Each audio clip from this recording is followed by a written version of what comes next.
Bon, si tu veux te verser un salaire de 50 000 euros par an, quel est le meilleur statut juridique pour toi en tant que futur entrepreneur? Donc on va comparer dans cette vidéo la micro-entreprise, la SASU, l'URL. On va regarder tous les chiffres. C'est des chiffres qui sont concrets. La SASU et l'URL, évidemment, c'est des vraies sociétés. Donc du coup, là, c'est 50 000 euros. Donc ce qu'on va se verser directement sur notre compte. La micro-entreprise, ça sera du chiffre d'affaires parce que c'est connu. Les micro-entrepreneurs, leur chiffre d'affaires, ça correspond à leur salaire. Et juste derrière, ils vont payer un peu de charge. On va regarder quel est le meilleur statut juridique. Donc on va regarder les vrais chiffres. Commençons par la micro-entreprise. La micro-entreprise, vous allez payer, donc dans les trois cas, c'est de la prestation de service. On vend de la prestation de service. Donc là, on va payer 21,3% de cotisation, donc d'URSSAF, et on va payer 1,7% d'impôt sur le revenu. Et ces 1,7%, ils vont être calculés à partir de notre chiffre d'affaires, donc à partir de 50 000 euros. Donc en gros, en revenu net, on a 77%. Donc si vous faites du 50 000 euros par an de chiffre d'affaires, vous allez payer plus de 10 000 euros de cotisation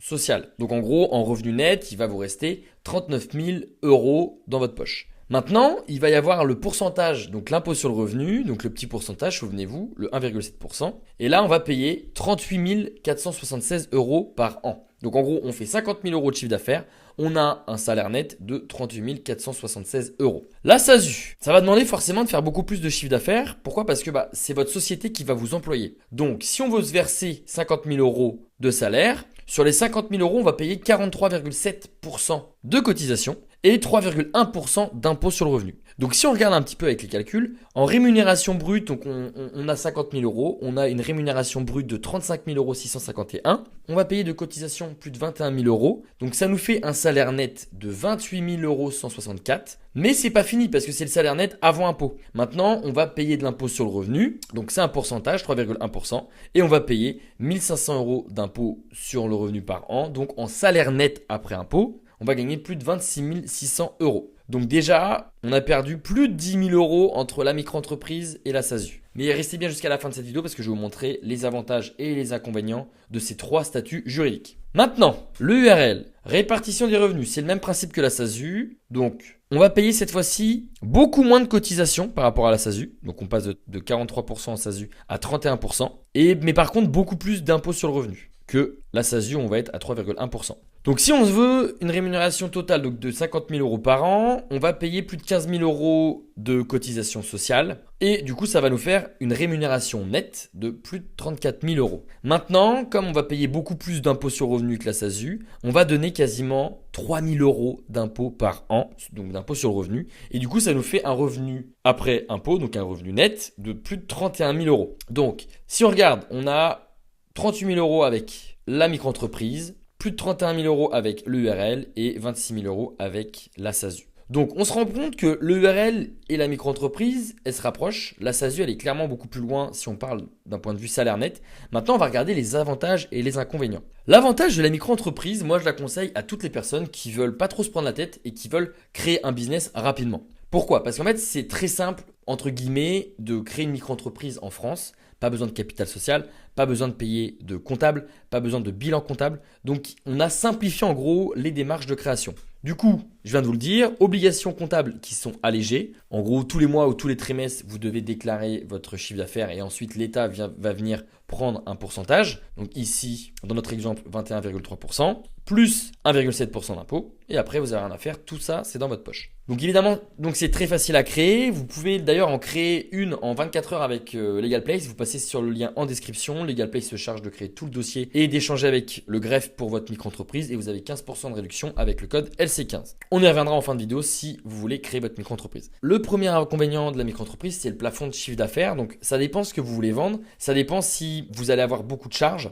et beaucoup de frais à avancer. Donc par exemple, si vous voulez créer une agence, ça sert à rien d'avoir une micro-entreprise. Pourquoi? Parce que vous allez payer d'autres prestataires. Et quand on a une agence, généralement, on facture très cher. On peut facturer des projets à 15-20 000 euros. Donc là, avec la micro-entreprise, vous ne pouvez pas dépasser, si vous voulez par exemple créer une agence, vous ne pouvez pas dépasser 77 000 euros de chiffre d'affaires par an et 2 années consécutives. Donc ça va très vite pour un entrepreneur. Mais par contre, c'est un statut qui est très bien si vous voulez être freelance et générer une petite activité à côté, c'est top. Le deuxième inconvénient, c'est que vos cotisations sont calculées sur votre chiffre d'affaires. Contrairement à la SASU et à l'URL, où en fait on va calculer les cotisations sociales uniquement sur le bénéfice. Par exemple, là, si vous faites 50 000 euros de chiffre d'affaires, comme l'exemple que j'ai pris dans cette vidéo, eh bien, on va payer les cotisations sociales sur ces 50 000 euros. Alors peut-être que vous avez eu 20 000 euros de frais. Par exemple, payer un prestataire, payer du matériel, etc. Et du coup, en fait, vous allez payer des cotisations sur un chiffre d'affaires alors qu'en réalité, vous avez que 30 000 euros dans votre poche. Donc ça, c'est à prendre en compte. Moi, je la trouve top pour commencer. Moi, j'avais très peu de frais à avancer. Comme j'étais solo, je déléguais rien. Je la trouvais vraiment nickel pour commencer à lancer une activité. Troisième inconvénient, c'est la pire couverture sociale.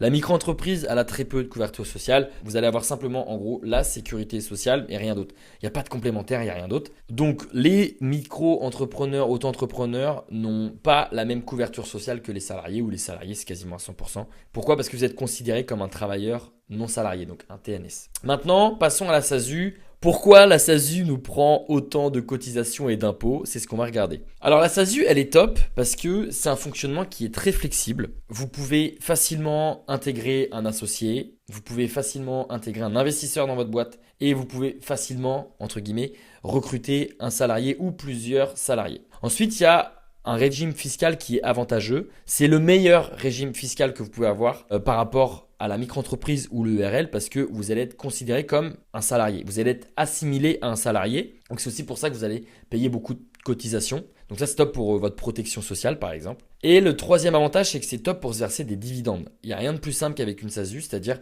tous les ans, vous pouvez vous prendre, par exemple, 10 000 euros de dividendes et vous allez être imposé seulement 30% sur ces 10 000 euros. Donc vous pouvez faire un énorme complément de salaire avec les dividendes. Et du coup, si vous prenez 10 000 euros, il vous reste 7 000 euros net dans votre poche. Donc c'est facile, ça, on prend 30% et puis au moins vous avez 7 000 euros net dans votre poche. Les 4 inconvénients de la SASU, c'est déjà le coût de la création élevé. Je l'ai mis en dessous d'un fonctionnement flexible. Pourquoi? Parce que forcément, comme c'est un fonctionnement qui est flexible, ça coûte plus cher. Parce que de rédiger les statuts d'une SASU, c'est un peu plus compliqué à faire qu'une URL ou une micro-entreprise. Mais pareil, vous pouvez la créer directement chez LegalPlace. Vous avez un mois de comptabilité offert avec le code LC15 et le lien est dans la description. Donc je viens de le dire, le deuxième inconvénient, c'est évidemment que c'est compliqué à rédiger. Mais du coup, comme c'est compliqué, forcément, ça va coûter cher. C'est des coûts qui sont beaucoup plus élevés qu'une URL ou qu'une micro-entreprise. Maintenant, le troisième inconvénient, c'est que c'est obligatoire d'avoir une gestion administrative et comptable. Vous devez payer un comptable et avoir un bilan comptable chaque année, comme l'URL. Et du coup, vous allez payer beaucoup plus de charges que la micro-entreprise ou l'URL. Pourquoi? Parce que vous allez avoir le meilleur régime fiscal et parce que vous avez un fonctionnement qui est beaucoup plus flexible, c'est facile de recruter, etc. Donc tout ça, forcément, ça a un coût. Et enfin, l'URL, ce qui est top, c'est que la responsabilité est limitée à l'associé. Donc ça, c'est en fonction de l'apport que vous allez mettre, vous allez être responsable uniquement de l'apport que vous allez mettre dans votre société. Le deuxième avantage, c'est que c'est pour moi le meilleur statut juridique pour se verser un gros salaire. Donc par exemple, ça peut être top si vous êtes en train d'acheter par exemple un appartement. Les banques peuvent regarder ça en fonction de votre salaire. Si vous avez un plus gros salaire, forcément, il y aura beaucoup plus de facilité à emprunter de l'argent. Et c'est une gestion qui est simplifiée contrairement à la SASU. Donc elle est évidemment pas aussi simple que la micro-entreprise, mais beaucoup plus facile que la SASU. L'URL se rapproche quand même vachement de la micro-entreprise, mais avec un peu plus de complexité. Et du coup, comme c'est plus simple, forcément, c'est moins flexible que la SASU. Et je pense que le pire inconvénient pour moi, c'est vraiment que c'est le régime social du gérant associé. Donc en gros, vous êtes considéré comme un travailleur non salarié. Et je trouve ça un peu scandaleux parce que